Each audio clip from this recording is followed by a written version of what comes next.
Ina kasap mayan tôi tuyết cần sấy để đủ dụng. Cái gì vậy na mà làm mà các con như vậy tôi đã cái đâu hậu sinh tai thì này hậu rồi cái em sẽ ra mà sao các con thì em cô là từ nhà nói bộ này là em cảm ơn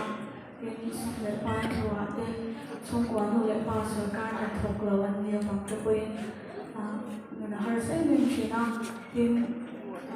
so phần những cái đồ khăn designing cái gì là cho designing cái gì khăn bây giờ phục so phiền cái gì về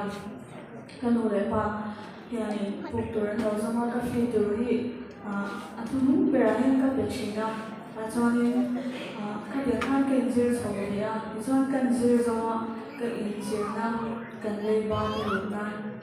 mi azora mi ông bui nula kan chang le phota azora ma la son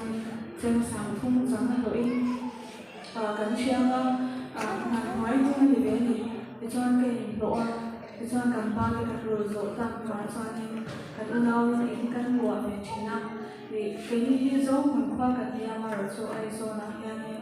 cũng sống cái đó cho kan ông về độ thì lại cho nên in kan lúa cho trong một từ cái này là cho nó mà tôi xịt cho cái này trong mà chút tiền hơi sạch cái cái phải rồi về rồi đi khai đi phần khai cái ta làm thì đó chỉ nào mà sẽ về nhà trong cái sợi đũa chút cái rau bùi như tụi mình nói qua mình sợi đó đấy cái thiên chỉ lộc giang đấy cái hậu sắc này thì giang đấy anh thấy đấy là cái ta như là anh cứ giỏi em cái thì chỉ đó tôi nói cho ni ông bui mula ni chinh khan azol hun lo nai bera yang indoor panin bedoa Mizoram private la cho ni zerai ponga ber ka ni ta chu kan soi lu chan chu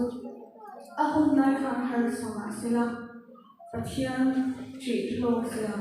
lalpa chỉ yang chu sum te choi mo na te mun na te tia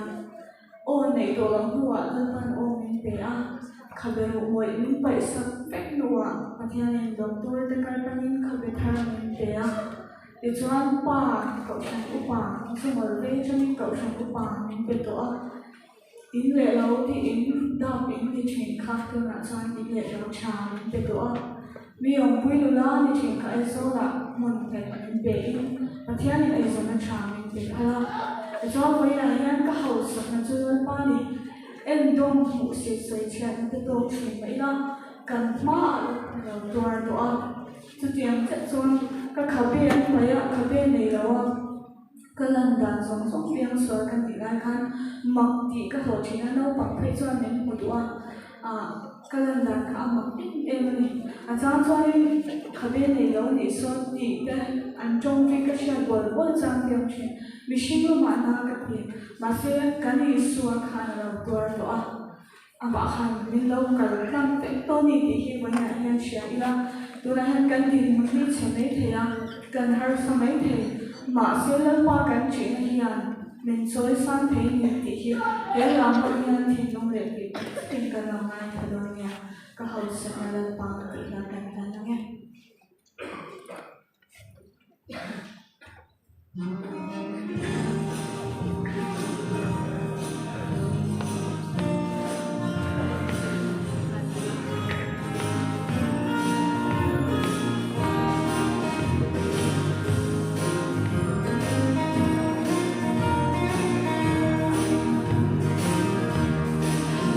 on to